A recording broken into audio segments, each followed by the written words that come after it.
Okay, absolutely insane couple of days, and I'm been sitting here trying to figure out who is it that's going to go back on their contract, right? And be like, "Nah, I'm signing somewhere else." Cuz it Oh, the happens. JD McKissick.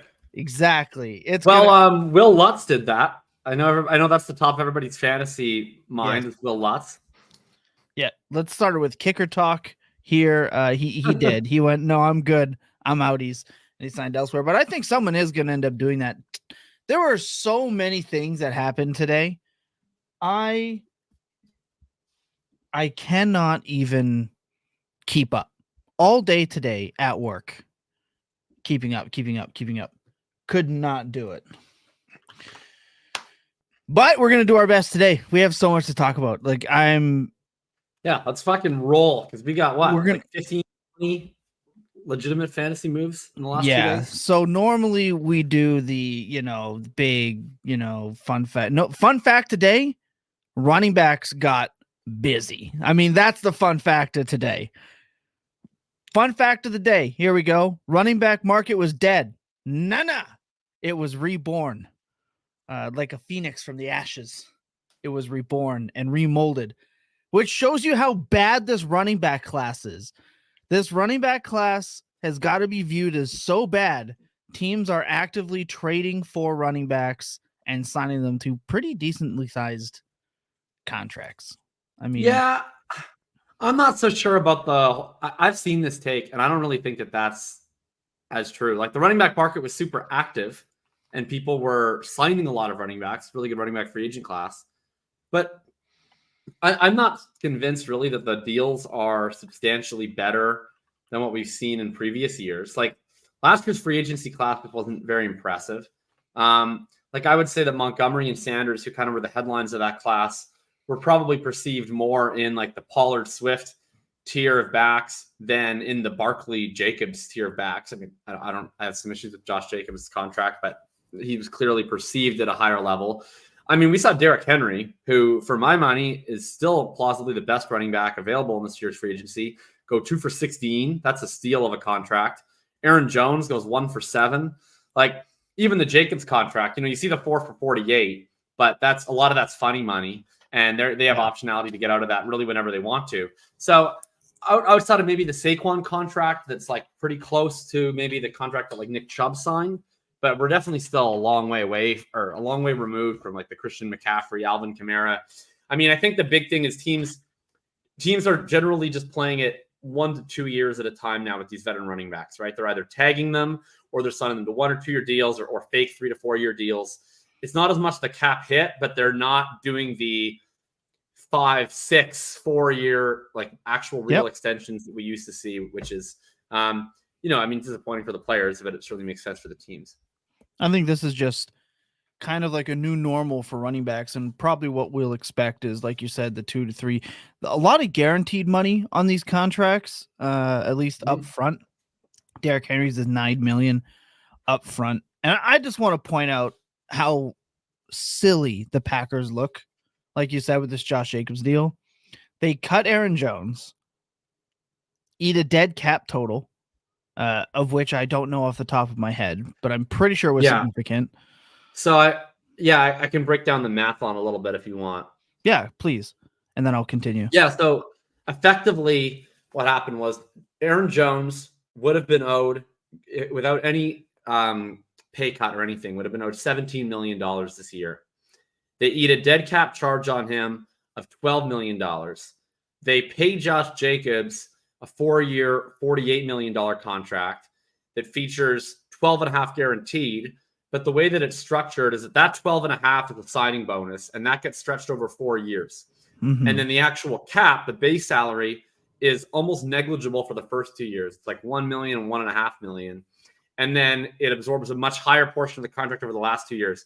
So the net result is that for this year, it's almost no impact on the money. They eat a 12 million, they eat a dead cap charge of 12. They would have paid him 17 if they would have to retain his services.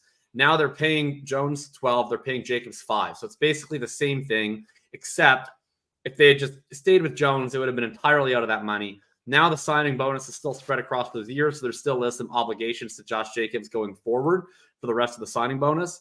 But for the purposes of this year, it's basically the same result. But they get, 3 years younger, they get a different running back. So one of my biggest problems with this is I think we all have pretty good eyes in terms of running backs who look janky and a little bit washed. That wasn't Aaron Jones last year. It was kind of Josh Jacobs. Now, granted, Jacobs' team looked woof. Like, the team looked bad when he touched the ball. How much of it was his fault? I don't know. It wasn't that long ago that I was on Market Report talking about how I liked Josh Jacobs as a decent buy. Now I think he's going to outprice himself because remember, all of these moves have dynasty implications, big time. Like big. You're already, if you're mid-draft, like I'm mid-draft right now, Lucas, you are as well, already seeing guys go higher than they were the day before. Barkley and Jacobs both gone earlier than they did earlier than they did go before. So that's definitely going to be a thing. But I don't know how much I love Josh Jacobs there. I mean, A.J. Dillon is gone as well. So that backfield looks like it is to himself. So in terms of fantasy winners, he's probably number 1 at running back. He's a massive winner. He's a massive winner, fantasy speaking. I mean, you couldn't ask for a better environment in terms of Matt LaFleur's run game scheme, in terms of an offense that we feel really good about going into next year. Caller. It's a tough sell for me from a real life signing. Like I didn't like the deal that they wound up giving him. Most of the metrics that I focus on: forced missed tackle rate, explosive run rate, success rate over expectation, yards after contact per attempt, and overall rush yards over expectation per attempt. 49 backs with at least 90 carries last year. That's the sample cutoff that I use. And he failed to finish in the top 35 in any of those 5 metrics. So he was bottom third of a qualified sample in all 5 of those key indicators. And like Tom said, like really bad environment. So I think it's, I talked about all this in the column that I wrote up yesterday on the top 5 free agency signings. I think that in general, team environment's more likely to be underrated by a lot of these advanced metrics than it is to be overrated, even though it's in theory attempting to isolate running back play. So I doubt that Josh Jacobs is actually quite as bad as those metrics suggest, especially since that's a clear step below where he's been for the rest of his career. But I would just say if you're paid at the top of the market running back, right, when we're looking at metrics, especially that aim to isolate your performance, you should really never be below average across the board. You look at Saquon Barkley, for instance, he's a running back. I don't know that he's exactly what he once was in his peak, but you look at him, he was playing for the Giants, an equally, if not worse environment, probably worse environment. At least the Raiders had Devontae Adams out there as like one other good offensive player. And, Barkley was average in some of the metrics, still posted a very positive rush yards over expectation, still posted a top 15 explosive run rate. It was better than Jacobs across the board in every single metric. So to me, that's more a picture of a player that's really good, who's trying to scrape by, this negative environment that he's in. Jacobs, to me, looks like he's going to be more of a product of his environment. So I think his numbers go up in Green Bay because anyone's would, but I don't think he's a difference-making running back. I think Barkley might be the better real life running back, but for fantasy, that Eagles goal line situation is going to terrify me. So we know that Swift was tilting. Same situation without Jason Kelce. Well, Jalen Hurts was rushing touchdowns in before the tush push became their go-to play. So he was still vulturing. I believe he had 11 the previous year before the tush push really came in. He's just going to be a vulture. He's like Josh Allen, right? I'd be terrified of any. That's why I don't want to draft James Cook, because his upside is capped by the quarterback who runs it in a lot. I don't think Jalen Hurts is just going to be like, nah, I'm going to not rush these touchdowns. And I think they'll still do it. Maybe he won't have 16. Maybe he has 9. But when you're looking at Saquon Barkley as an upper tier dynasty buy because of this contract, and you're going, oh man, he could have 14 touchdowns this year. Well, he has 8. That is a significant drop in his points per game. So where he might be the better real life running back, I think Jacobs might be the second biggest winner because I think Henry's. Can I also just point out I am pissed at the Ravens. I'm going to sidebar here for a minute, gentlemen. One of my favorite running backs, Derrick Henry, have him in the home league. Very excited that in the home league, I get to trot out Derrick Henry. But I can't trust the Ravens practice field enough to actually let me enjoy this signing. I have watched every running back that plays for that team other than Lamar Jackson blow their knees out. Now I am mortified that the practice field, if I'm the Ravens, I don't even let Derrick Henry practice. Just roll him out there. You know he's good. You know what he can do. Just say, okay, you're going A-gap, baby, and just let him ride. Because I'm mortified. I'm terrified. I'm scared to the point where I'm afraid that I'm going to get excited about this and I'm never going to get to see it actually happen. So fix the practice field. But Derrick Henry was great last year. His rushing yards over expected was better than it was the last couple of years. His missed tackles forced per touch, better. His explosive run rate, better. He was just on one of the worst offenses in the league last year. Went through multiple quarterbacks, one of whom is still a free agent, Ryan Tannehill. Little surprising to me. But he just might be cooked. But I love this Derrick Henry thing. I don't think anything changes for him except for we're getting a better offense. And he's probably not getting the same touch total. I think 280 touch Derrick Henry is gone on that team. They just rotate. Justice Hill will see more carries than he rightfully should. I mean, we just know that's going to happen, but kind of insane. I don't think that's going to happen. They would, dude. I've watched that team too long. They're going to put him in for no reason. They're going to put him in for no reason. This is the same argument I'd say about the Eagles. Like they've had a bunch of scrubs. Like I don't think that how they operate their team with other backs, how they're going to operate with Saquon Barkley. Like I don't think how the Ravens act with Gus and Justice Hill says a lot about how they're going to operate with Henry. Do you remember? Justice will play. He'll play every third and long in the 2-minute drill. Do you remember when in 2019 the Ravens signed Mark Ingram, and I was pissed that they kept trotting out Gus Edwards onto the field? Rookie Gus Edwards onto the field. Yeah, and I was like, and Mark why Ingram is he on not the field? Derrick Henry. No, but he was better than Gus Edwards.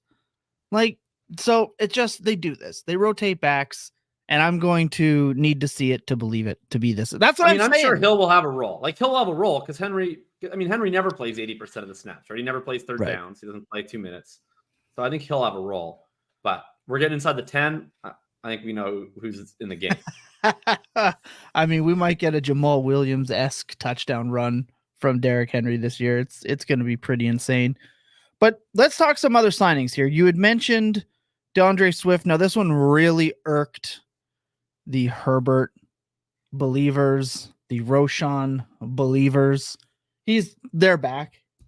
I mean, it's pretty plain and simple that DeAndre Swift's going in there as the running back. But good, bad, Lucas? I mean, yeah, it does suck. It makes me happy that I wasn't able to get as many Roshan shares as I was originally wanting. Right now, I am a little bit more concerned about Herbert's workload than Roshan's, just for where I believe that their roles are going to be overlapping more with Swift coming in. But we'll see. I don't think at this point in the offseason we really have any sort of warm, fuzzy feeling about predicting what this Chicago offense is going to look like next season. We can follow the money, lots of money going to DeAndre Swift. They have a lot of capital tied up in DJ Moore. That's basically all I feel comfortable with. And then, of course, with Gerald Everett coming in. So I don't really know what's going to happen, but they're putting athletes on this team. So it should at least be interesting. Taking an athlete off the team if they can help it with Justin Fields, but that's, oh, baby, get him out of there. I don't know. I mean, if anybody listens to me or reads my thoughts knows that like I obviously hate this player, and I think the signing makes their team substantially worse. But like they're going to use him. I don't know why teams keep running this guy out there. He's soft. He can't read blocks. He has bad hands. He doesn't run reliable routes. He's horrible in pass protection. Everything that he provides, an explosive playmaker. Herbert can do better in the running game. Roschon is a more reliable utility back. Basically, to me, the only value add that he brings to their backfield is as a receiver in an early downs and screens and as a route runner. So would I made this move? Obviously not. But like, I understand that Swift is clearly going to get a lot of the work, at least in week one. That's their plan. They gave him a contract that basically locks him into their team for the next 2 years, $15.3 million guaranteed. And it's clearly a player, and this is why I've always sort of done this in and out thing with Swift. It's like, as much as I don't like him qualitatively, I understand that he has the type of attributes in terms of his explosive athletic ability and his receiving ability that creates fantasy value when he gets touches. And so to me, it's always this touch and go thing of there's this player that I think is very unreliable that I don't think teams should or will continue to trust for an extended period of time. But if and when they do, he has a lot of fantasy value. And as we kind of oscillate as a community between being overly confident in him getting those touches to, underconfident in him getting those touches, that's when we start to see his market shift. And that's when we can kind of play both sides of it. So, if you have Swift, you should be really excited. It's a great opportunity in an ascending offense. It's about to get the number 1 overall pick and potentially some receiver help. It's not a controversial statement. Like, it's a 100% chance of drafting Caleb Williams. Anyone else says anything otherwise is a total donkey. And if they don't draft Caleb Williams, I'll wear a donkey hat on this show for the entirety of draft night. So we're over with this nonsense. But no. Would I want to trade for Swift now? No. Like, the time to trade for Swift would have been before this bet. It's paid off. Yeah. If you want to ride it out, have fun. I don't know. I've seen people like that think about Swift kind of the way that I do. Bring up the Miles Sanders comparison. To me, like I didn't like the Miles Sanders last year. I drafted none of them. I still don't think that what happened was like the single most likely result. Like, that still required him basically having like a 0th percentile outcome.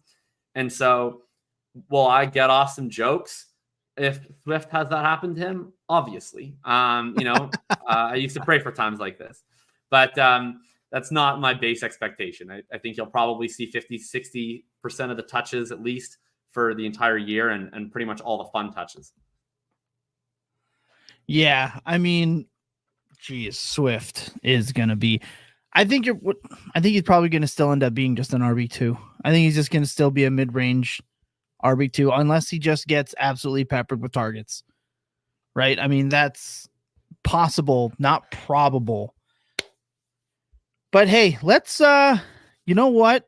I'm looking into the chat. The running backs are fun, and we're probably going to head back to them, but let's talk about a player who I don't feel like his injury is priced into his cost enough. However, let's talk about Kirk Cousins. Let's talk about Kirk Daddy, because Falcons fans, you've been praying for it. You've been waiting. You've been waiting so long. Speaking of used to pray for times like this. You've waited so long since the prime of Matt Ryan, but you got your guy. The guy has been had.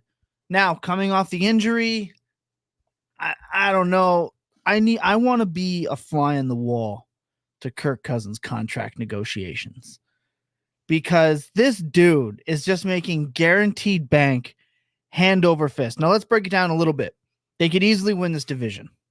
This division is a joke. So automatically, with another top 10 pick, hopefully they go tackle. I'm going to guess it's going to be a defensive player, defensive head coach. I'm going to guess it's going to be like an edge rusher. They really need an edge rusher. Like, that's to me their biggest need. So. Everyone does need one. I would just be drafting a tackle to protect Kirky boy, but we'll see. But let's talk about it. London, Pitts, Kirk, Bijan. This team, let's also not forget new play caller. Play caller coming from a tree that you want to have calling your plays. I mean, what was it? 7 out of the 10 best offenses all came from a McVay or Shanahan tree last year. Absolutely disgusting. So let's talk about it. Again, I don't feel like his price was baking in the injury. I think people were already drafting Bijan, Pitts, and London expecting this move already. I don't really see a world where their prices shift much at this point, but I'll leave the floor open to you guys for initial thoughts. All in. Do they just become the Vikings now? Like, how is this going to pan out to you guys? I'll start with Jacob. Go for it, Lucas. Go for it. I got my Swift brand. Well, you guys waited too long. I was trying to be deferential. I talked too much on the show. I'm too aggressive. I was trying to give Lucas the floor here. I mean, just from a fantasy perspective, we've already seen Drake London move up half a round in ADP.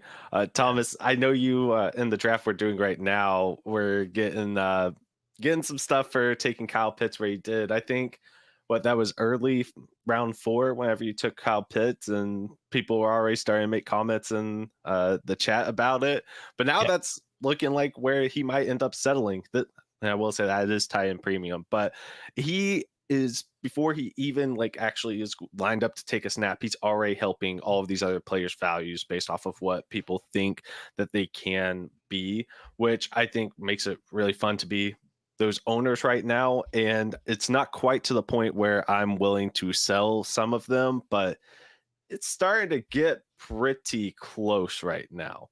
Especially if you can upgrade from Drake London now up into one of the elite tiers, and you're just having to pay that much less. Drake London. That's what I was going to ask. Who are you considering a material upgrade on Drake London? I'm talking about moving on from Drake London on to say Puka Nacua, moving up, trying to get into the Garrett Wilson tiers, the Amon-Ra St. Brown tiers. There's still that gap. How much are you paying to go to those guys? That's starting to close. That you'd be willing to. Ooh. Right now, I would be looking at potentially including a future first to move up from Drake London to one of those tiers. Yeah, I don't think I'd do that at all. Easy sell. I'm easy. Give me London. Yeah. Well, I think London's in that tier with all those guys for me. Yeah, as of right now, for sure. Because look, we know his peripherals are really good. Now, I understand what Lucas is saying because he has been so massively disappointing, and people might have player fatigue, right? So they've just been waiting for this moment, for this news, so they can go, you know what? I'm going to move off of him. He hasn't been very good. Like I said, Kirk was injured. We've got a new play caller, a defensive-minded head coach on a run for. I get all the reasons that are kind of lining up. Why do we think first? What gives us the run first impression? Because it's a defensive-minded head coach that has an absolute a dual running back. Yeah, in his backfield. Morris has coached both sides of the ball at times. He's got Kirk, who consistently leaves high pass rate offenses. I get it. He's got Zach Robinson at OC, who, almost everybody from the McVay tree, basically except for Matt LaFleur, almost all lead high pass rate offenses and high pace offenses. The Bengals are always high pass rate over expectation team. Kevin O'Connell's been a plus pass rate over expectation team. So I'm not expecting this to I don't think it's going to be the Chiefs, but to me, this is I'll probably project them at +1 to +3 pass rate over expectation. I think that's fair. I think that'll come towards the end of the year, though. Again, you're getting Kirk off injury, right? I think it could be a very much so a slower start to the year. At least that's what I am expecting. Like I said, new offense, new culture, new everything. Especially, like I said, coming off that injury, way easier to just turn around and hand the ball off to an absolute workhorse. Arguably, 2 absolute workhorses. So again, I can see why someone looking at this Drake London situation and seeing guys like Nico Collins or Pittman or Rice going right around in the same area, going, I'll either let somebody else fall on that, or finally getting your ticket to move off of him if that's what you've already wanted to do. I'm not. I am simply stating that I get it. But I was very surprised when I went and checked and seen that London was only 22. And now we're reasonably getting an opportunity to see 130 Kirk Cousins targets. You prayed for days like this, and now you got it. And now you're getting, look, we know Kirk Cousins can support a fantasy relevant tight end. We've seen that. So now you're looking at Kyle Pitts in this situation. It's wheels up for me for all of them. Pitts is the one that I think is really interesting. Bijan is kind of a little bit, a little less beside the point of the other guys, just in that he's already going at the 202. And I just think his value is like the least affected by the boost, and it's the least inhibited. If they didn't get it done, I think he was going to kind of do his thing regardless. But in terms of the other two, I'm with you on London. Like, I'm not interested in selling Drake London. No. To me, he's now like solidly kind of wherever I'd put Chris Olave, I'd put Drake London one spot higher, in the sense that I think that they're pretty much the same level of talent, but I prefer Kirk over Derek Carr. For that situation by a bit, especially prefer the play caller. So that's kind of where I'm at with London, and it's going to take a while until his value reflects that. Like, he's still going prior to this Kirk news, and with, I think, a general understanding that this Kirk news is pretty possible, was still going towards the end of the fourth. So I'm going to be very overweight London. Pitts is really interesting because I think that answer does kind of depend on how far he moves up the board. His current price is the tight end 6. That's in the middle of the 5th round. Yeah. If that price sticks, I'd like to have 100% Kyle Pitts. I think that is really mispricing his level of upside. But he's a little bit more interesting to me because London, like, we have 2 years in which all his peripherals are quite strong across the board. And even has been able to have efficiency.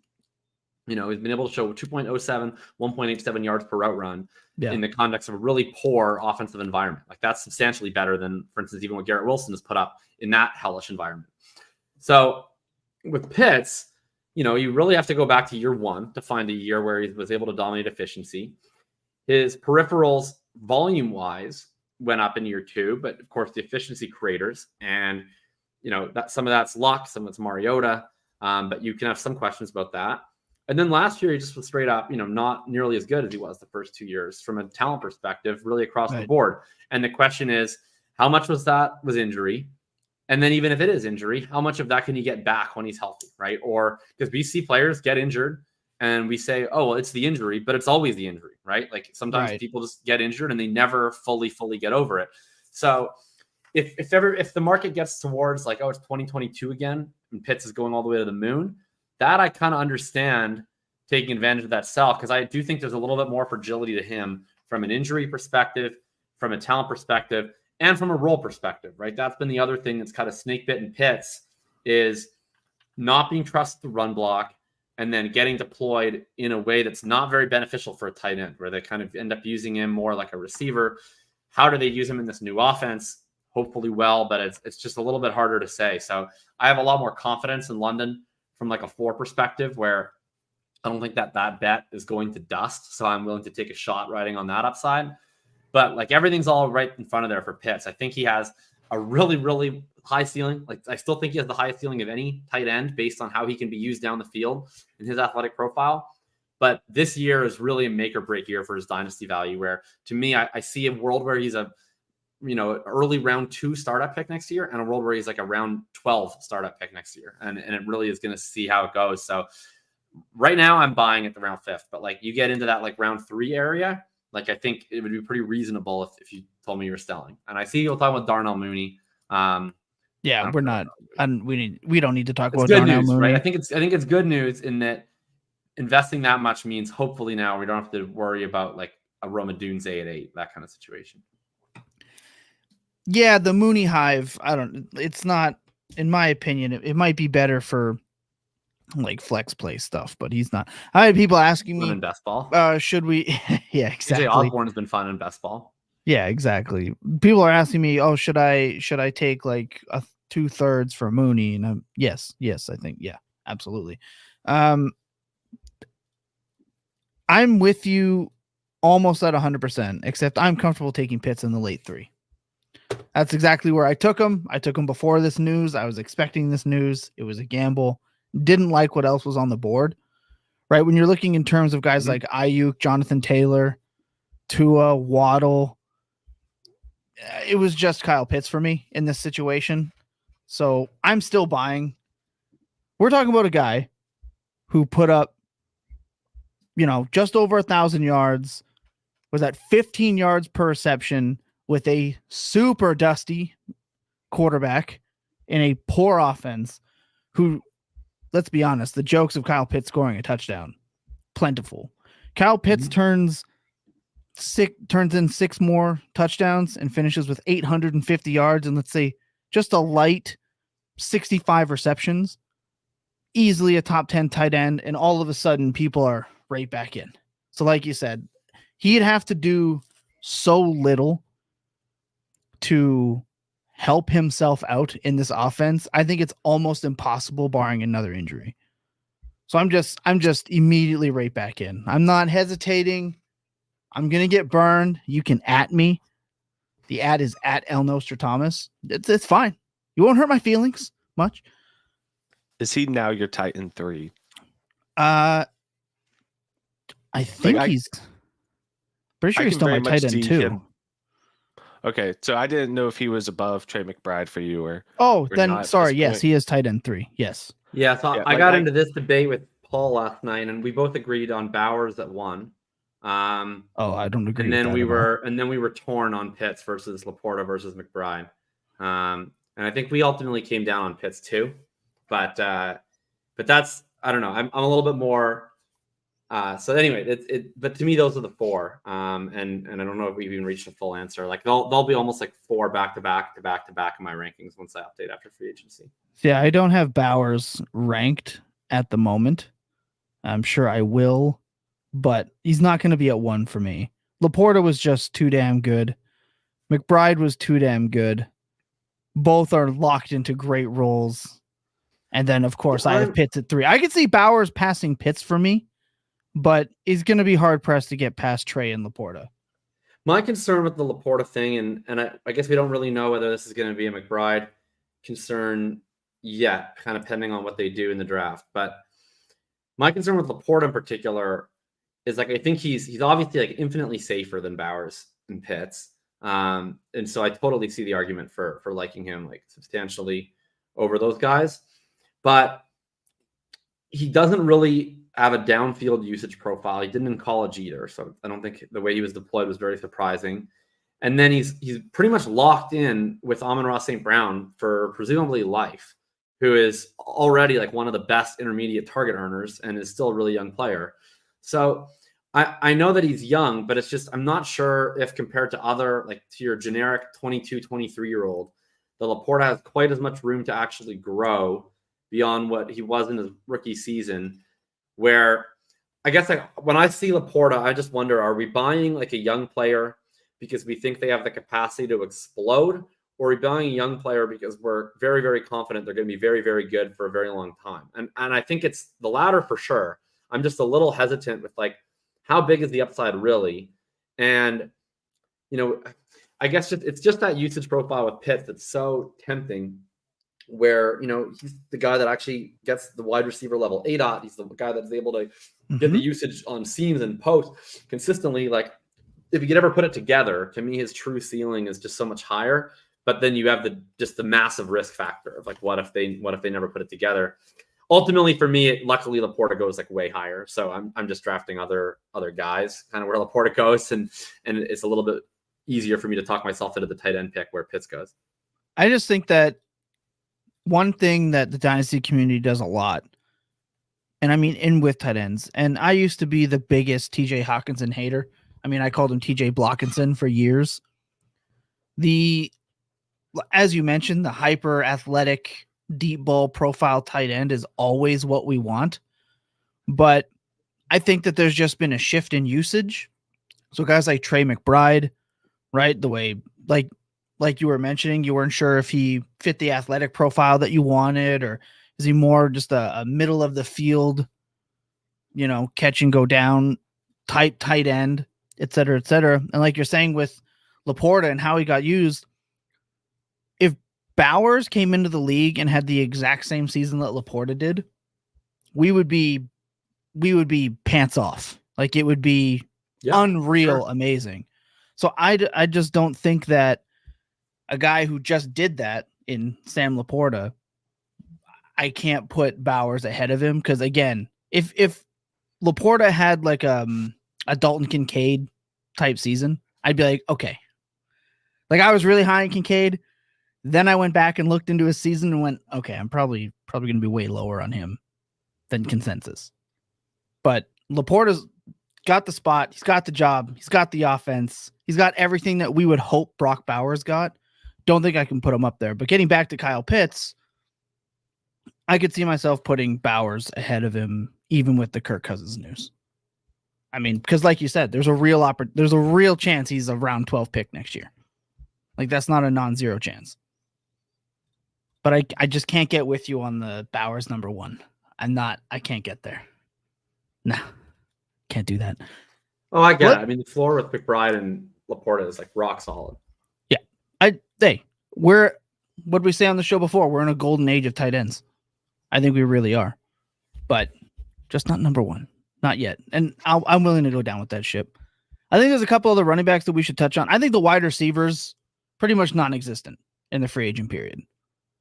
Gabe Davis signed. Okay, that's fine and whatever. Calvin Ridley is pretending like he didn't see the Patriots messages and DMs. He's just kind of ignoring them. T. Higgins got tagged, wants to get traded. Darnell Mooney signed.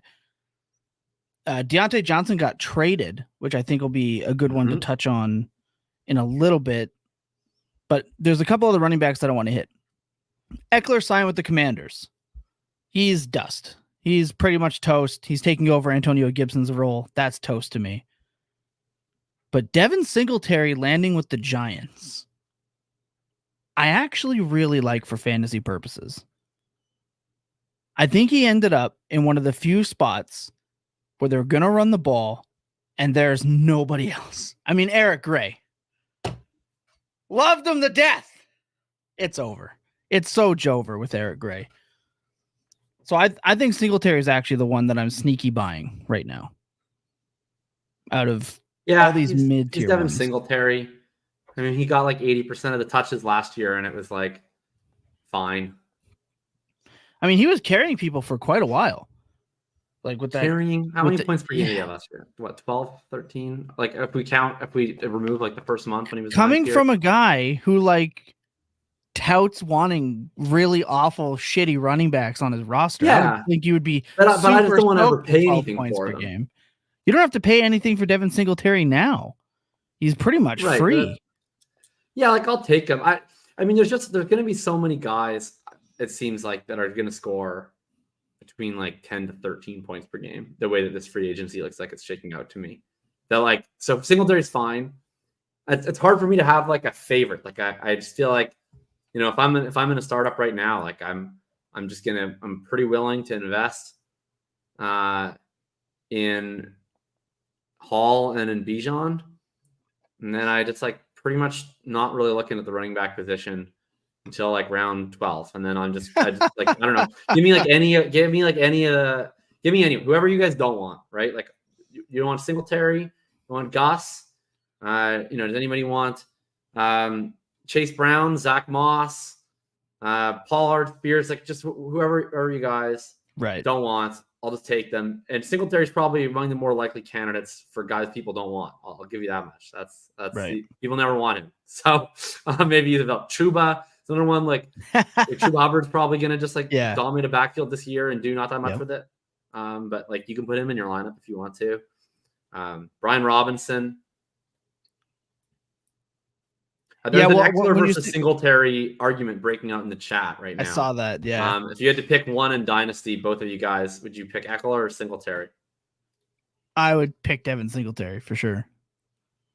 Oh, I'm going to pick Eckler just because I think his ceiling is just a little bit higher. His ceiling is what Antonio Gibson was, which was not good. Yeah, I mean it depends. It depends. Like it depends on what does Devin Singletary do for you, right? Because I don't think Eckler has anything left, and I think he's like probably just a third down back. Yeah, but depending on your league, like Devin Singletary is not explosive and he doesn't really do much. So like if he doesn't do anything for your team, then I could see you just saying like, sure, give me Austin Eckler and like the theoretical contingent upside because he is capable of catching a lot of passes, but. So maybe I asked that question wrong. I guess I would take Eckler too. If you're asking me who do I think is going to score more fantasy points next year, Singletary, solidly. I would take Singletary like clearly over him in best ball or redraft. But I could get you being in a position where Singletary is totally meaningless to you. I agree. I think the biggest. I love Brian Robinson, by the way. He's like a massive buy to me. I don't fear Eckler at all. I would be very into Brian Robinson. Yeah, I think the biggest thing with Singletary signing with the Giants is that the 2/3 that you were trading to get Singletary on your playoff rosters, they didn't completely go a waste. You didn't just They did flush them not. down for 4 games at the end of your season. He's probably still going to be someone you can put into your flex spots. I don't know that. I think that it's a fine spot. He should have a workload, but it's not one that gets me all excited about. Oh, yay, another season of Devin Singletary. Ooh. Yeah, I just think volume drives fantasy at the position. And if one guy is going to be locked into it, I think it is Singletary. I mean, it just is what it is at this point. I mean, I know people think that EK's got something left, and maybe he does. Maybe he defies the odds and he opts out of this 2-year contract after 1 year and gets kind of another mini bag somewhere. I just don't see it. I don't see it at all. Singletary won't be the 1A, won't get the volume. Who do you think will be the one? Who would? Yeah, exactly. I mean, at this point, I don't see the Giants spending draft capital on a running back. That would concern me. Yeah, I mean, I just don't think there are any Eric running Gray's backs that not it. concern me. No. Like, I mean, that's my issue with this draft class. Like, to me, there's only like rookie running backs that would immediately be materially better than Devin Singletary to start off their career. Like a healthy Brooks, which isn't an actual thing. Or maybe Benson. And otherwise, to me, it's all guy or maybe Corum. And beyond that, to me, it's like not guys that I'm expecting to really have lead roles in year one, unless a team just totally gives it to them. And they give Singletary a decent amount of money. So I'm sure that they'll draft someone, but I think that that's discrediting Singletary to me to say that all the top 8 rookie running backs would take over him. I mean, maybe by week 13, it's like a more even split or whatever, but I don't know. To me, like if they're drafting Marshawn Lloyd in round 4, like cool. I just think Singletary is like still getting 70% of the touches for the first 6 weeks, and then maybe it moves in from there. I don't think that much of Singletary, but I think very little of this running back class. And I would say the NFL, or at least from year one, I think the NFL is kind of telling you what they think of this running back class, in that every team was like racing to go sign free agent running backs. Yeah. Some of whom are like Devin Singletary, not that exceptional. We touched on that in the very beginning of the program, right? The way running backs got scooped up and this quickly hasn't been seen in a while. So I think the NFL really knows what they have in this draft class. I think there are some minor winners in here that we can talk about just real quick. I mean, right now, Zamir White, he's sitting good. He's dodged all the major bullets.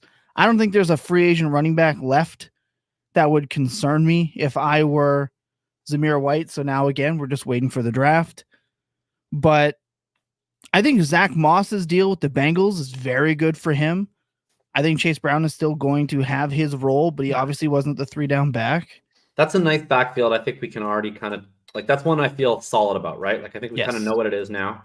Zach Moss is going to be there at least out of the gate. He's going to be their lead on early downs. And then we're going to have Chase Brown as a change of pace back, and he'll probably play some passing downs. And then we'll see how it goes, right? We'll see if Chase Brown can demonstrate that he's better over a period of time, or what Zach Moss will do. But that's a really fun spot.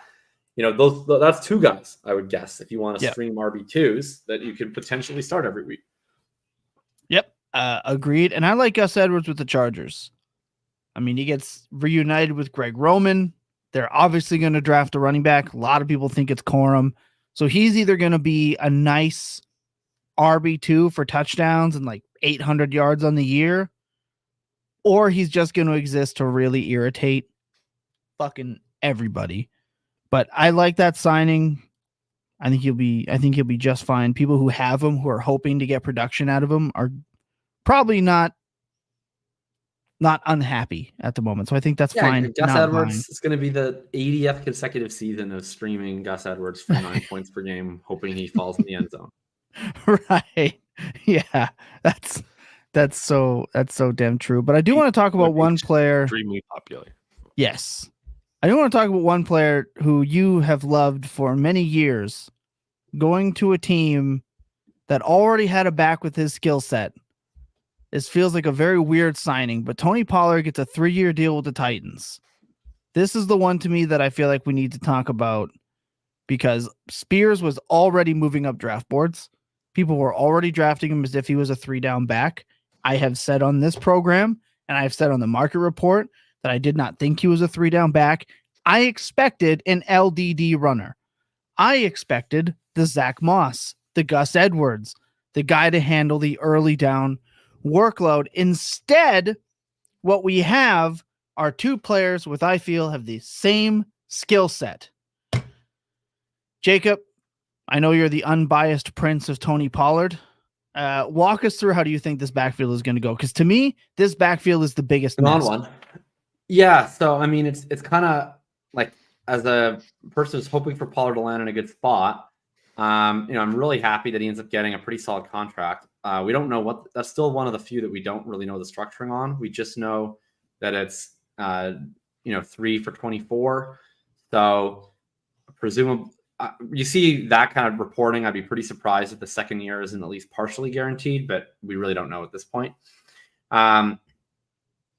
It's going to be a really interesting backfield because, yeah, like you said, the fit's a little awkward. The other teams reportedly that were in on Pollard were the Cowboys, the Vikings, the Giants. All of those have been a lot easier to see how that comes together. I mean, I think we know it's going to be a split, and that's probably good for both these backs, right? I totally agree with you. The idea of Tyjae Spears, a 200-pound rookie with no ACLs, walking in 300 touches this year is, that's just not how the NFL works. So both Pollard and Spears, I think, have proven to be, depending on what we get out of Tony Pollard health-wise at least, but we've seen examples of them being really, really effective players on a certain limitation of touches. So the idea of Tony Pollard and Tyjae Spears in a vacuum as 220 touch backs sounds awesome. The issue, and I agree with you, is that ideally they're getting the same 220 touches and that someone else is getting the other touches, right? And so what happens to this backfield? Well, I certainly don't think we're like waiting for a third guy. Like they spent a 3rd-round pick on Spears and they spent $8 million on Pollard. That's more than enough that anybody needs to invest in an NFL backfield. So these are their two guys.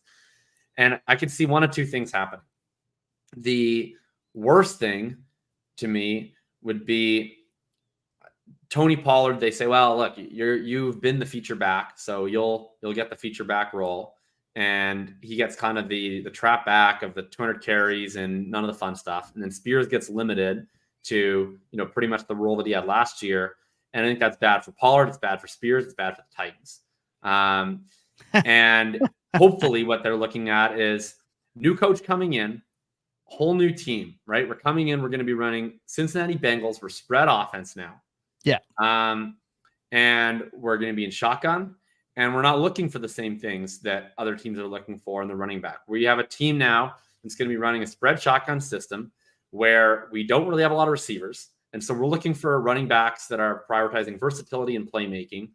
And we know that we're not going to be able to necessarily find a guy like this that's going to be able to do it over 350 touches unless they're Christian McCaffrey. So why don't we get 2 running backs who can kind of fit this style, who can be interchangeable and can each handle half of the workload. That's the dream. That's what I'm hoping this Titans offense is thinking. That's the only way to me the signing makes sense. That's the way that would be best, I think, for the team. But we're just going to have to wait and see. So I'm hoping that they're just kind of running more of a spread-based run game, that they don't need as many of those grinding 2 tight end inside carries, and that they have thought about their decisions before making them. But I'm seeing this in the chat. I just want to respond to about like, can a team win a Super Bowl with Zach Moss? Come on, folks. Like, yeah. Yes. The teams won a Super Bowl with Isaiah Pacheco. Like, Clyde Edwards-Helaire. Teams won a Super Bowl with CJ Anderson. Like it's just Zach Moss is perfectly effective. Like, he's fine. He can be a totally league average starting running back. Chase Brown can be a perfectly fine complimentary running back. Like that backfield's good. I think they'll get everything they need out of that backfield. Like, I think that's kind of what we're seeing in the NFL right now is there's teams that either really value running back play or they really don't. And Titans clearly are one of those teams that really value running back play, right? They spent actual capital on Spears. They spent actual money on Pollard. And that's a team that wants something else out of their running back room. They want that dynamic element because hopefully that's where their dynamism is coming from because they only have one dude, right? They have Hopkins. That's it. And then hope maybe they draft someone.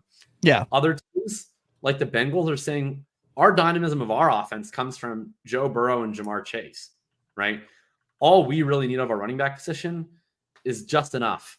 Yeah. And there's plenty of guys that can get you just enough. Day 3 running backs get you just enough. Zach Moss types can get you just enough. And I think that's kind of why we're seeing now some of these teams that you wouldn't think need running backs, like Green Bay, saying, no, we need to prioritize this position. That's just how we operate as a franchise. I'm not saying one is good and one is bad. It's just something that we're seeing.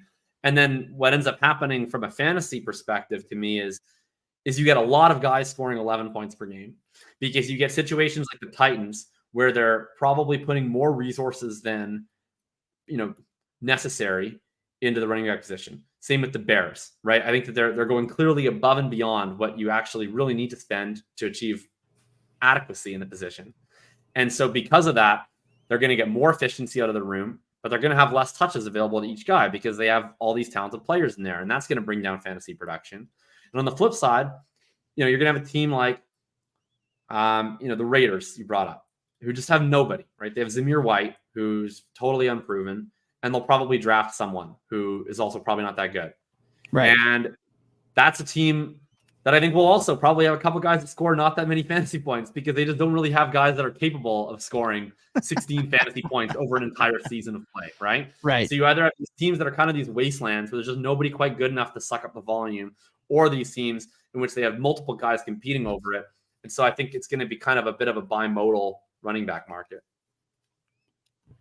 Like I know the name isn't sexy, the name isn't hot, but I mean, realistically, we're not talking about a Gardner Minshew led offense in Cincinnati as well. That's important to remember, right? Look, Joe Mixon wasn't exactly a model of explosive play, but he got the volume when he needed to have it. That team is just capable of running the ball. They just are. They have a smart offensive coordinator, or I guess coach, calling the plays. I just think it's fine, and he's the perfect bet late in the draft. It's not, you don't have to spend anything on him. So if you're getting 210 touches in the Cincinnati Bengals offense, you're going to be happy with that at the cost.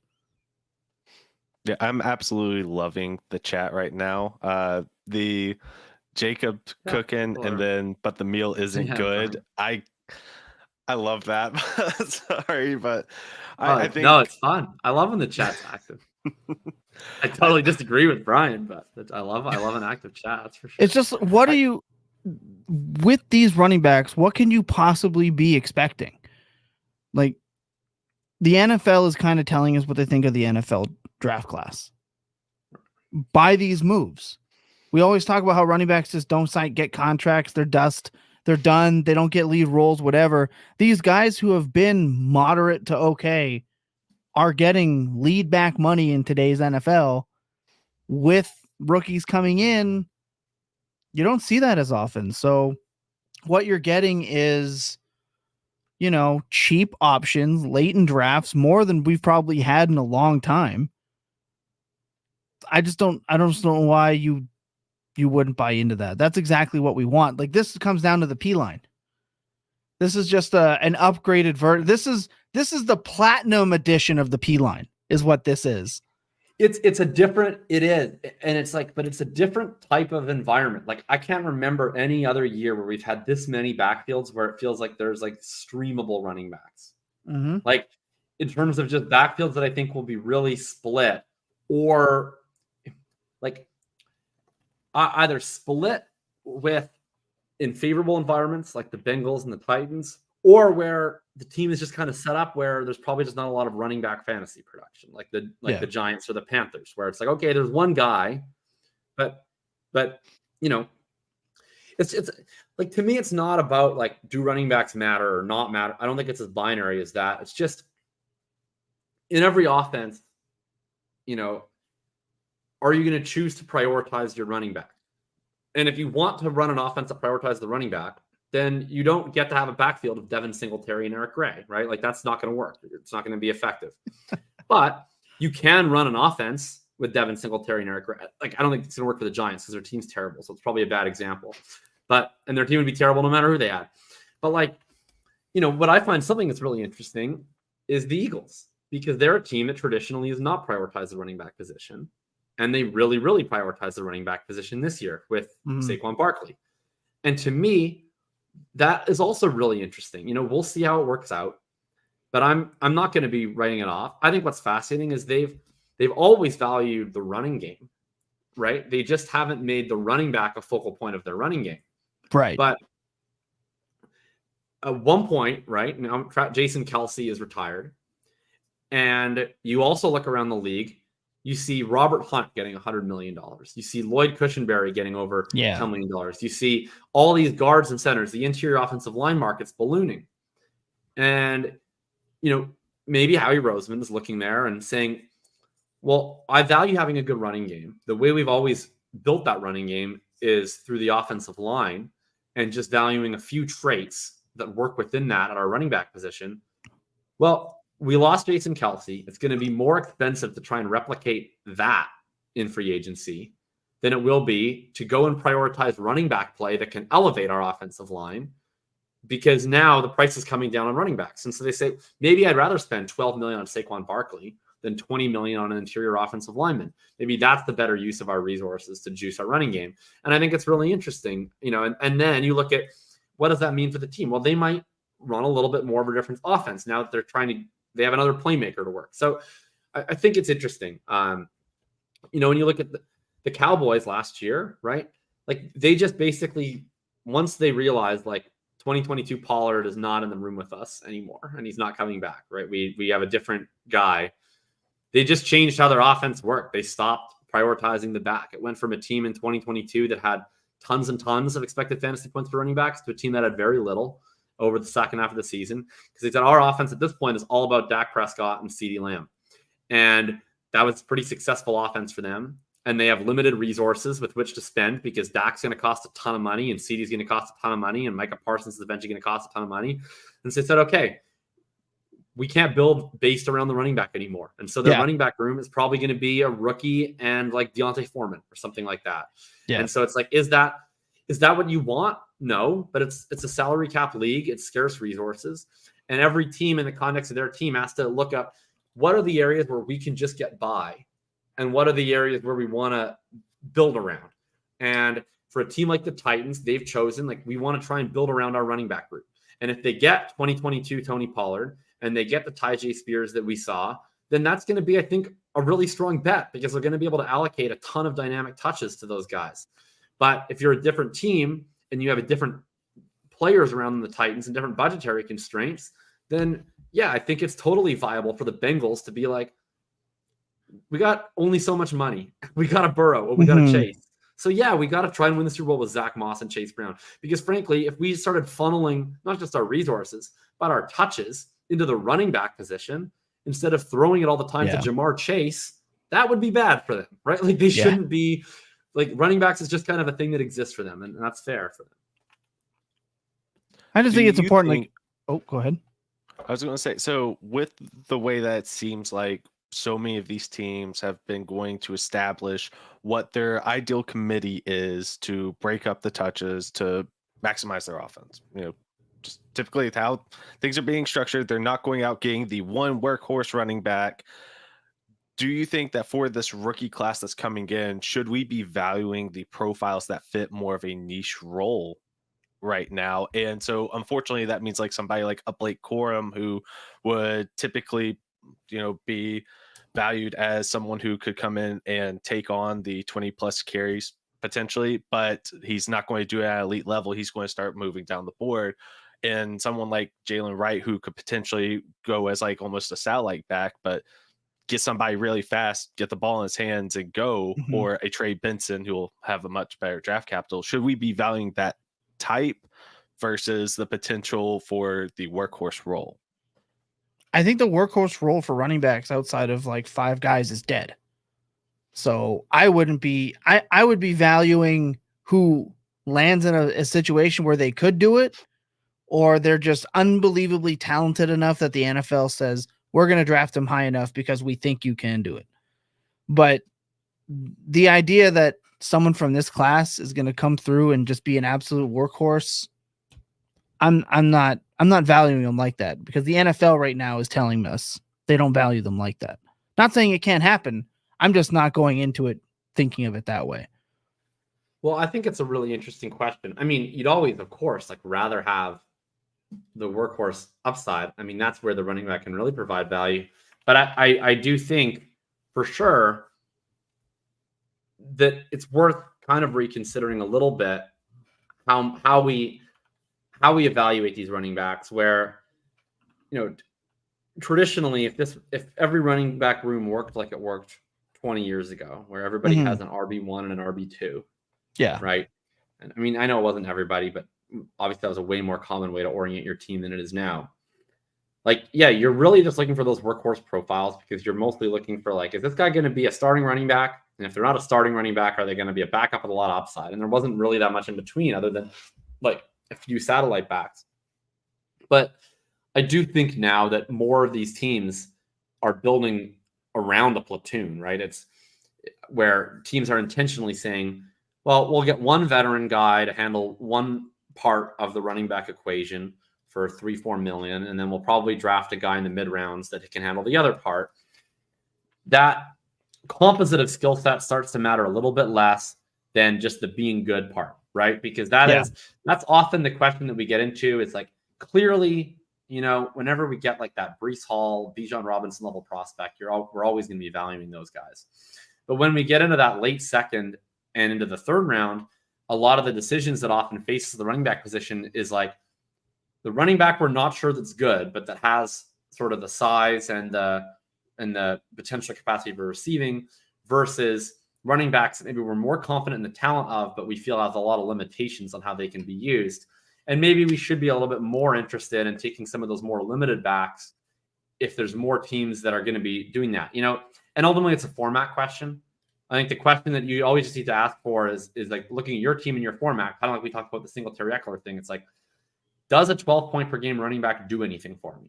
Because I think on every team in any format, like that answer can be yes or it can be no. Yeah. And like if it's yes, like, yeah, then getting some of those pieces, like a Tyjae Spears is a great example of this, right?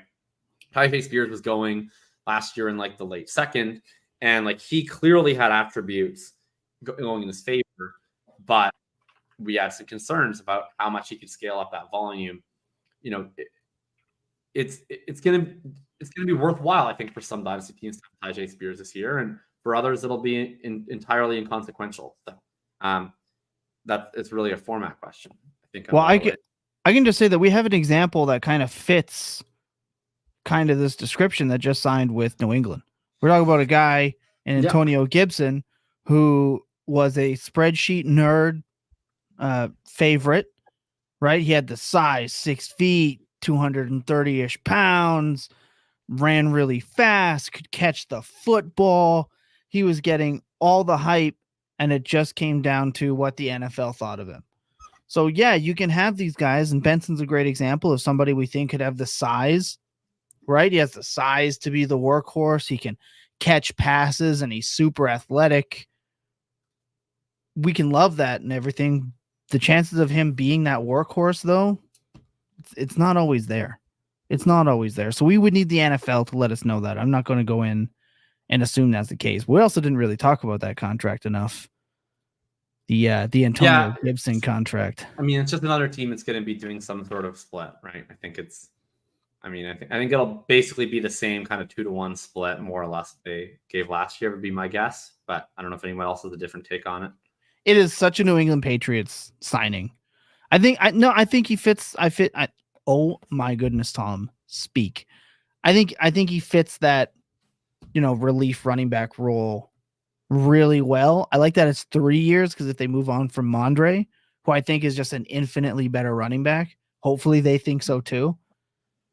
I think this will hurt Mondre's receiving, though. I think they will put him in there. Yeah, it's not the type of back you want to see Ramondre paired with. No, You'd but also rather them gone and not gotten a guy with the receiving ability of Antonio Gibson. We can take some relief knowing that Gibson's not exactly a stout pass blocker. So all it's going to take is a whiffed pass pro for this coaching staff to be like, nah. But it should also be noted this isn't the same coaching staff. So that to me is where the intrigue is.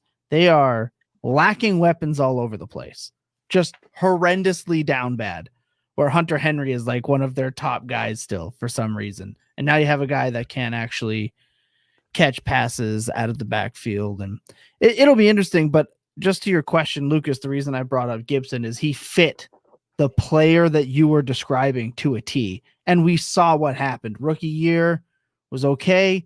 Then he had his good sophomore year, right? 14 points per game, fell off a cliff. So you really have to be one of those top end guys that the NFL has told us are top end guys, not just guys that we love and want them to be top guys. Otherwise, you're again more than just likely destined to be a role player, which is still good. Can still get you 10 to 11 to what Jacob said, 12 points per game. I just think the era of that, like I said, lead back. Yeah. I think it's dead. Before we get out of here, is there a contract you guys want to talk about and hit on before we get out? Lucas, I'll open it up to you. We talk about. I was going to say the only one that kind of stands out to me, and it's not even the contract; it's the Diontae Johnson being traded. I'm watching that a lot right now. I keep seeing everybody tweeting out what George Pickens did whenever Diontae Johnson wasn't in the lineup. I don't think that Pittsburgh's done at the wide receiver position or even close to it. I think that they're going to add somebody fairly high in the draft. They might be adding multiple people in the draft, and I mean, I fully expect them to. So I don't know if that means that we should start adjusting our boards to be moving George Pickens that much higher up. I don't know if that means that we should be leaving him in the same spot because we are anticipating somebody else to come in. I don't quite know how I've decided how to handle that situation yet, but I'm at least wanting Diontae Johnson shares with Bryce Young in Carolina. It's not somebody I'm like really trying hard to go get, but he's somebody that I want now. I like Bryce Young a little bit better too. I think he helps that team out more. I don't know exactly what it's going to look like for fantasy. Lots of unknowns, but it excites me, it intrigues me, and it's a fun thing to talk about. And I'm hoping somebody smarter will be able to tell me what I should do. Well, I can tell you what to do with George Pickens. If anyone is asking, it's not draft him. I'm just okay missing entirely if he just somehow goes nuclear with Russell Wilson, which no thanks. I mean, he's a pretty good fit with Russell Wilson. Yeah, but that's what I didn't like about Diontae there. Diontae's a horrible fit with Russell Wilson. Like Russell Wilson can basically do one thing, and it's the same. And George Pickens can do one thing, but it's the same thing, so it really fits. Offensive pass interference. He's really good at doing that. But I do like this for Diontae Johnson. I mean, Scott Barrett was tweeting this earlier that ESPN's open score, Diontae Johnson has only finished outside of the top 5 one time, and it was in 2023. He gets open. We know that. I mean, targets are going to be plentiful, so I do like this for Diontae Johnson. I'm not moving him up or down, but my question is buying, and what are you buying for? Because I know that when we get out of here, I'm going to look, and I'm going to have multiple questions about this waiting for me in DMs.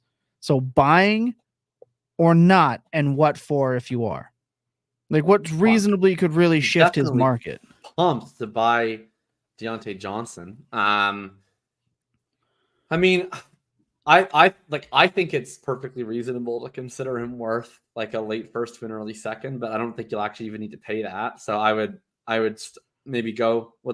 His value right now is between the 204 and the 205. He's going in the 10th round. I mean, I think that's misvalued. I would offer something like the 201, the 202 would be something I'd be pretty comfortable with sending out there into the world, or equivalent value.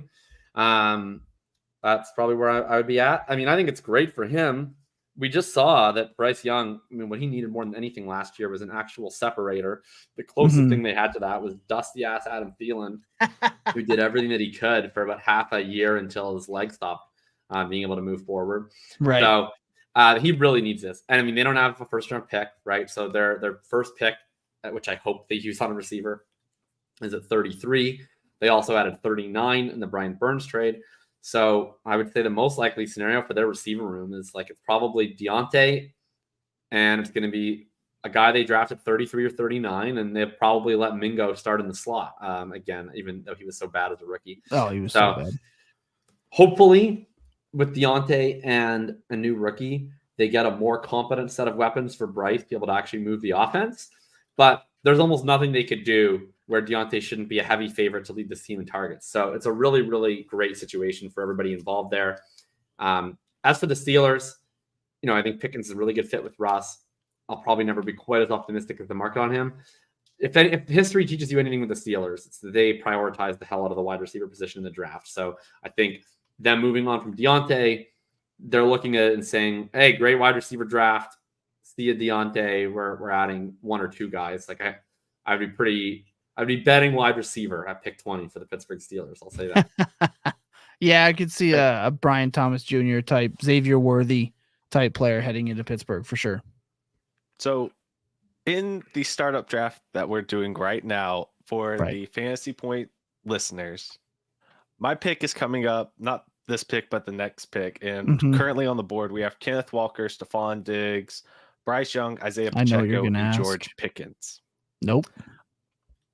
It feels gross. I have absolutely no idea. I'm thinking I'm going Stephon Diggs there. We'll see. I don't really like it. I could also go and take the 111 as my pick. No. Who are the other options? Sorry. I heard Pickens, Kenneth obviously, Walker, and I heard Diggs and 111. Stephon Diggs, Bryce Young, Isaiah Pacheco, George Pickens, and then I'll also throw in DeAndre Swift. Oh, I mean, to me, there's two really fun options there. I'd be going with Bryce Young or Ken Walker. Yeah. Okay. I do have I would probably take Bryce Young. Okay. Yeah. Yeah. It's interesting. I knew you were going to ask that, and right away it was just not going to be.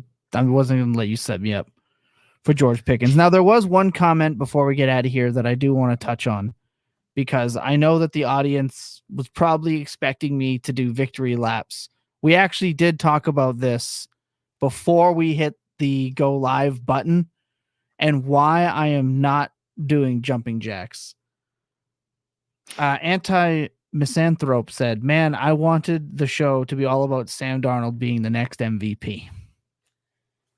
If you're familiar with the program, I used to have a running ticker that ran across the bottom anytime Sam Darnold ended up as a QB1, which happened more times than people want to give Sam Darnold credit for. Now, hear me out. I mentioned that the Ravens have got me so down bad about their practice field that I can't enjoy Derrick Henry. I will not celebrate Sam Darnold and the potential that we could see out of him as a QB1 in that system until he escapes the draft. Mostly because I can't do that to my heart.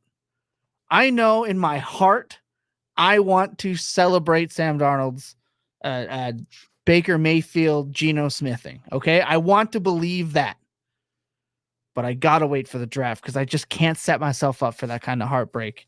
So as much as you wanted this show to be about that, I really do think Minnesota is taking a quarterback, whether they stay at 11 or they move up. Any thoughts on Justin Jefferson? I really want to see Sam Darnold get a chance. To me, I legitimately think that last year in Carolina, over the back half of that season, he played the best football of his career. I was really excited to potentially see him have a shot in San Francisco last year. You won't, basically, other than San Francisco, you might not find a better spot than Minnesota with O'Connell and Jefferson and Addison and Hawkinson. So I hope he gets to play for a while. I think he actually will do quite well. I really do believe that. We'll see. I think that they will. It's the QB4 sweepstakes, which I think we all think is most likely to be JJ McCarthy. But looking at what's happened through free agency, right? I mean, we should touch on this quarterback situation now. Mm-hmm. I mean, the Bears. I know Lucas is probably still holding up some hope, but the Bears, being quarterback. The Commanders are taking a quarterback. The Patriots are taking a quarterback. Then we have the Giants, who will have Daniel Jones, and they just went and prioritized Drew Lock. So that tells me they're probably out of the first-round quarterback business. Then the Raiders are interesting. They go out and they spend a pretty insane amount of money, frankly, on Gardner Minshew. Yeah, to battle him. AOC. Right. To pair him with Aiden O'Connell. And so the question is, like, I mean, if they draft a quarterback, then they're basically just fully, you know, they're just ditching Aiden O'Connell at that point, which, I mean, fair enough, I guess. He led them to like 5 wins, bro. Yeah, but I think that they're not a lock to be super interested in the round 1 quarterback market based on that signing. So to me, it's like 2.5 teams now that are kind of in a potential spot for the JJ McCarthy, or if it's one of the other guys who slips. So I think the Vikings, you know, it's really to me, the question isn't as much where do they have to trade up to. It's they can sit at 11. They're the first of those teams. It's does another team trade up ahead of them, right? And I don't know. That's something we'll have to see. Is Denver doesn't have a lot of draft capital, right? Do any of these teams, the Raiders or the Broncos, do they care enough about one of these guys to go move up ahead of them? We'll find out. I agree. I think the most likely scenario is that JJ McCarthy goes to the Minnesota Vikings at 11, or maybe with a slight trade up, and Sam Darnold plays very few games in that case. Mm-hmm. But the guy can dream, right? Yeah, that's what I'm saying. I just don't look. I've seen the videos. Okay, I've seen on the YouTubes, right? All the titles, Sam Darnold, QB1 opportunities, and I've seen it all over the amateur porn site known as X.com, and I've seen them all. Okay, and I wanted to click on every one of them, but I couldn't do it because I know my heart's just gonna get broken. So I can't set myself up for that. I need to leave room for Derrick Henry blowing both of his knees out on the Ravens practice field. But I just wanted to mention one hilarious scenario that I don't think is going to happen. Like you said, the QB landscape has shifted. One, Justin Fields. Every time Schefter comes on, and I get it, Schefter's been interesting as a follow over the last couple of years. All the NFL insiders have been interesting, to say the least. But hearing him say that teams are viewing Justin Fields as nothing more than a backup or a 1-year option. Oh, Jacob, like you said, the Justin Fields fanboys are just having not their couple of days. Not great. Also not great for Lucas's bank account.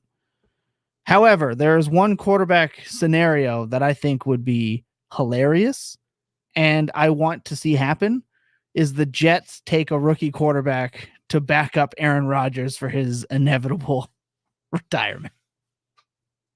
Well, I've heard rumors that might have interest in Sam Howell too.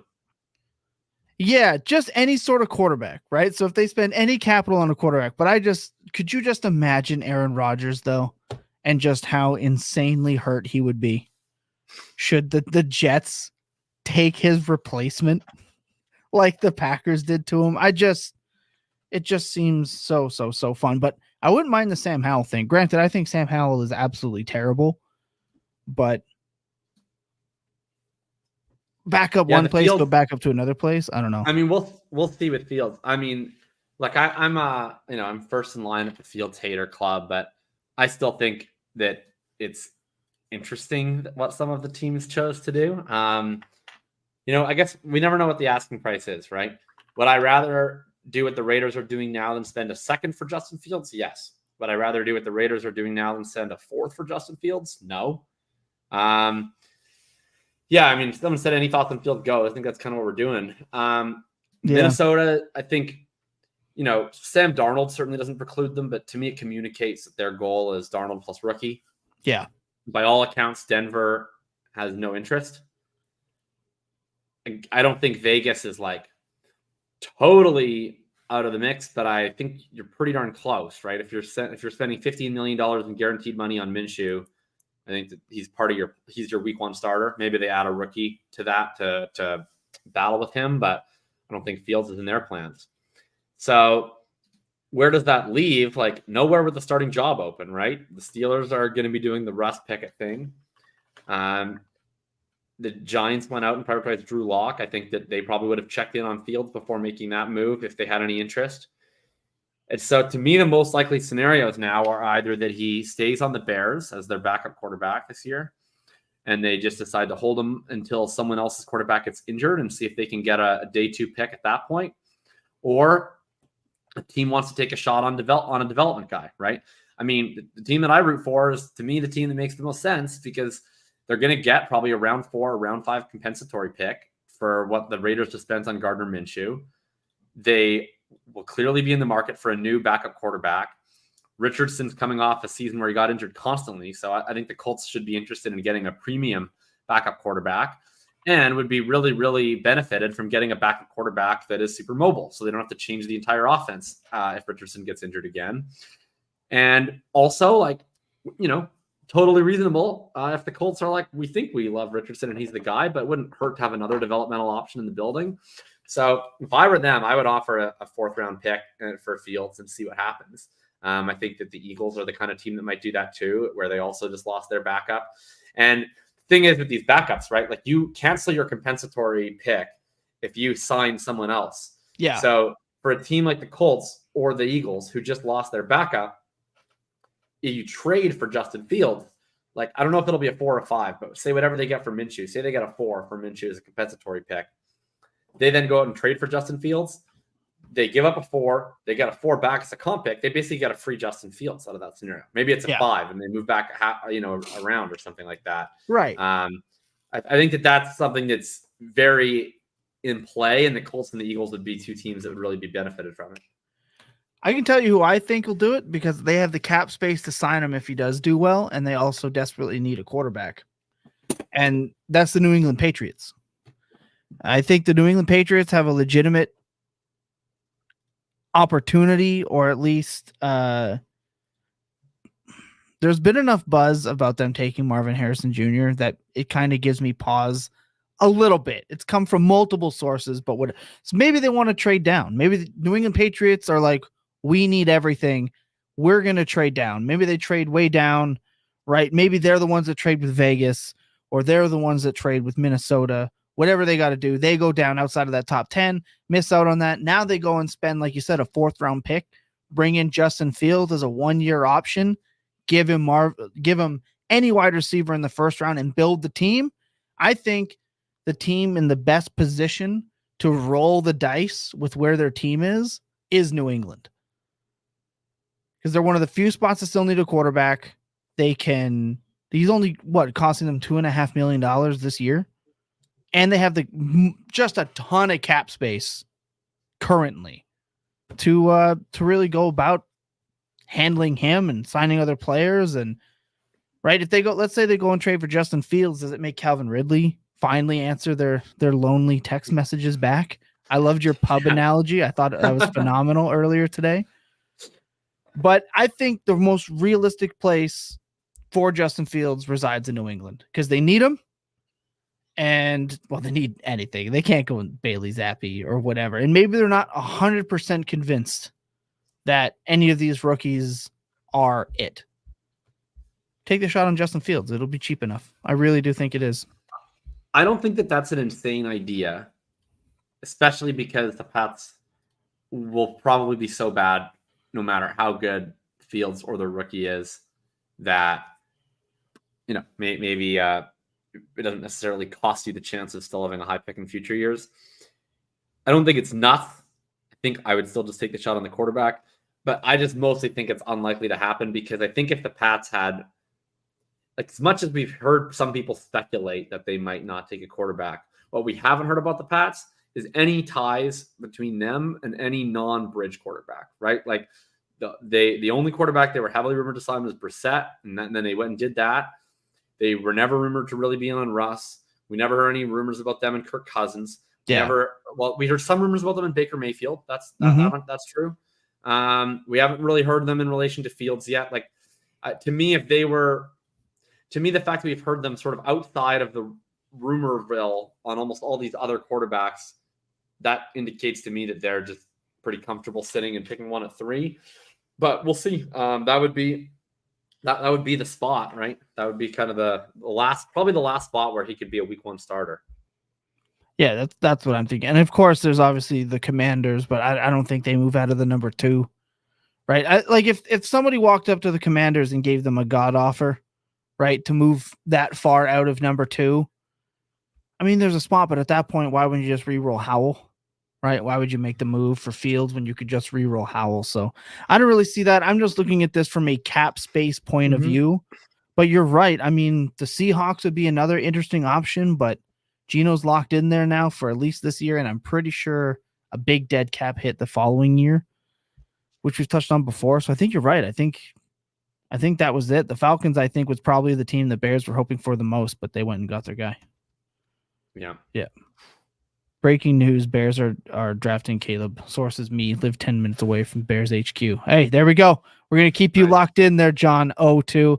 Look, hour and a half break for Lucas. Lucas Gilbert hardest hit. Dude, should we reintroduce the bet? I mean, we have almost 4,000 people watching currently.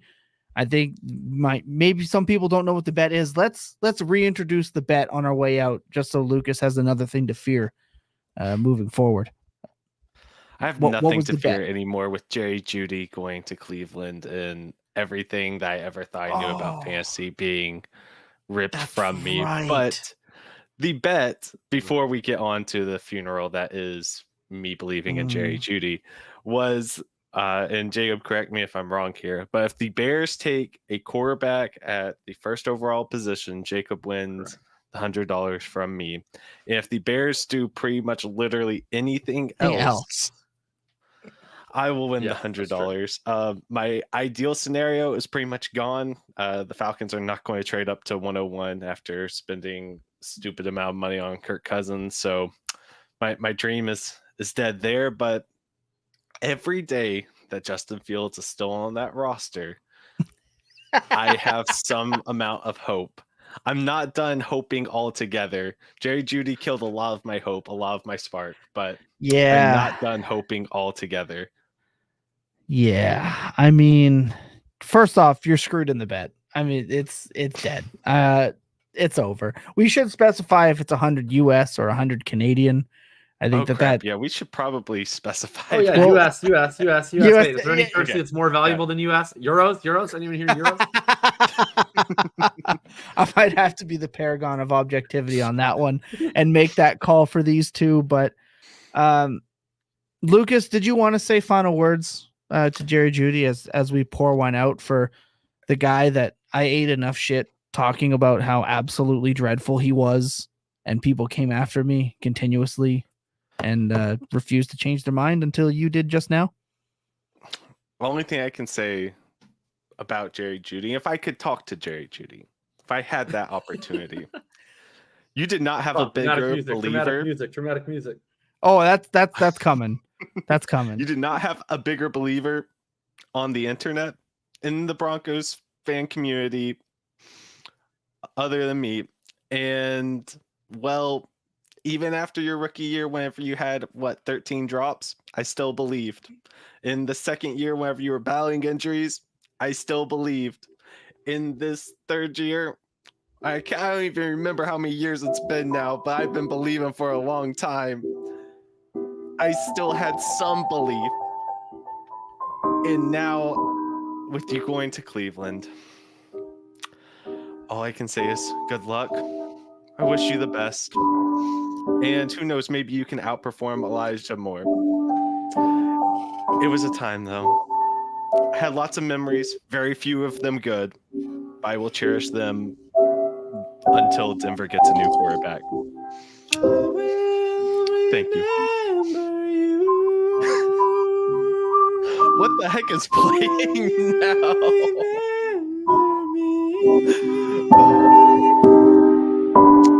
I will tell you all this. I am currently in the final stages of planning a wedding, and picking your music is way more difficult. Jerry?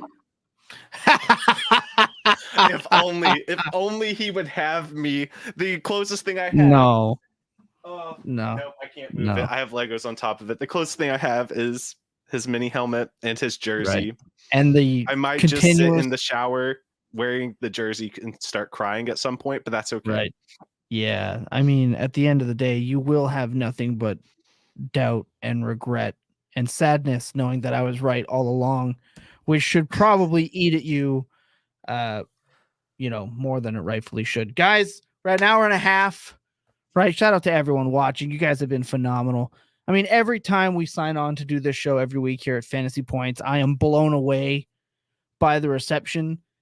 And I know the Dynasty product has needed some catching up to the other great products over at fantasypoints.com. We're happy to be tasked to take it home, to take it to the promised land. Of course, we have, only the Bears can screw up having the number 1 pick. I don't know, the Browns did a lot, so trust me, that wouldn't be the first time someone blew it. But obviously, some of us here have content that goes out elsewhere. Jacob, you mentioned you already had a write-up. Thinking About Thinking will be in the description, but you want to leave some people that may not know about Thinking with a little bit of a preview from today's write-up. Sure. I wrote this morning about, at least what I thought were the 5 biggest signings of day 1. And all of the ramifications from that. So I talked about the Kirk Cousins signing, the Swift signing, the Pollard signing, the Barkley signing, the Jacob signing. Went through the details of the finances in the contract and sort of when I think they're basically assured to be on that team for and to when they might potentially have outs. And then basically took every player that was materially involved and where I foresee them finishing the season, where I would draft them, and where I think they're valued in Dynasty. So if you want to see that, eventually I will have a write-up in a similar vein to every material signing, the free agency period. I'll probably have another one with another handful of signings up, I don't know, within the next few days. And then certainly by this weekend, I'll try and wrap up all the signings that I haven't gotten to yet throughout the week. So make sure to stay tuned over there. I do expect a glowing review of DeAndre Swift. Absolutely glowing. I actually said in my first sentence, I said the Bears signed my favorite running back, and I think some newer subscribers, they were like, "It's why did you call him your favorite running back?" And then talk about all the bad metrics he has. And I was like, "Well, that's the joke." The whole bit with Swift is it's not that I think he's the worst running back in the league. I don't.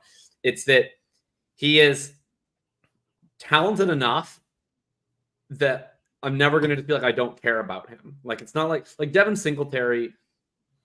It doesn't bother me because I think he's maximized everything that guy is capable of, right? But what Devin Singletary is capable of is basically scoring 13 points per game. He's never really going to be that much of a game changer. Swift has so much physical talent. I love this guy as a prospect. People always forget that. Yeah. But he has so many consistent mental errors that it makes it very frustrating for me to watch him.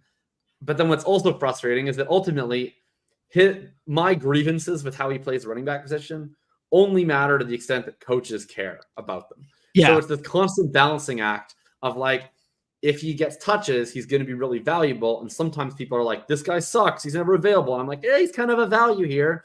But then people get really excited. And I'm like, yeah, but he actually isn't any better than he used to be. He still makes the same mistakes. So he just becomes eternally discussed. And I end up having this same DeAndre Swift conversation all the time from different angles.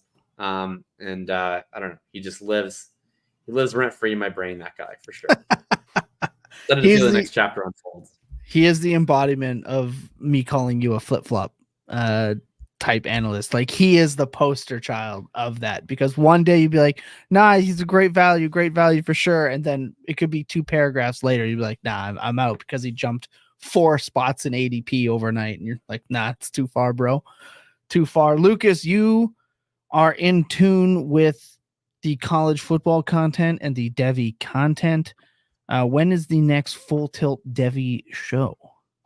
The next Full Tilt Devy show is next Wednesday, and I will not be on the show, but Andy and John are bringing on several people from campus to Canton, and they are going to do a college freshman draft. So a mock draft and essentially just ranking all of the incoming freshmen about who they are most excited about, what positions to be targeting, what strategies do you employ for trying to maximize the value in drafting them. Not only for Devy purposes, but also there will be, of course, some mention of C2C leagues with Campus Canton folks on the show. So they are really, really excited about that. And make sure you are subscribing not only to Full Tilt, but to Fantasy Points as well, to maximize your chances of winning a signed Malachi Nelson USC jersey. If we get enough people to subscribe, there will be another giveaway item released at that point. If it doesn't happen now, it's going to happen sometime in the future, but now's the time to get more and more things out of it while the pool is still a little bit smaller for you to try to win. Keep entering, and hopefully we can give away lots of items. I love that. And I will mention the giveaway that we do have planned for Dynasty Points with all the craziness. Hopefully I get to announce some stuff in the next couple of weeks, but things have been absolutely insane for me lately, and hopefully we get a little bit more rhythm and stuff as we go here. But last thing before we get out of here, Chad Drew says giving up on Roshan already seems strange. Well, the Bears looked at Roshan and Killer Herbert and thought giving DeAndre Swift a 3-year contract was worth it. So I think they're telling you how they feel. So yeah, I'm giving up on him for the prospect of him being like an elite fantasy producer. 100%. It's a long shot. Let's be honest.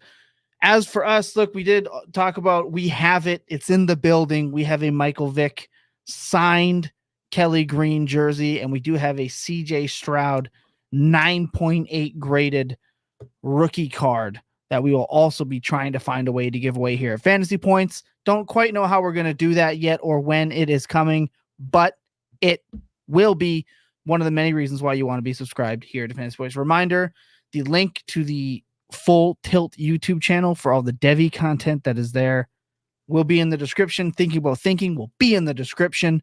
We have the market report recording Thursday night. We'll release Friday with myself, Andy, and Tom Lee, formerly of the Walkabout. Absolutely love that. Going to break down more of these values, how players are moving up and down the board.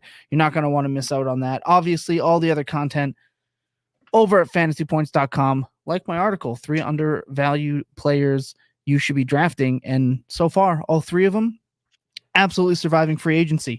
Going to write into that. Going to want to go and check that out. For me, for Jacob, for Lucas, and for everyone watching, I want to remind everyone to check in on your loved ones, even if you're not sure that you need it. Remember that clear eyes and full hearts can never lose. In your best days, well, goddamn, they're always spent tilted. Good night, everybody.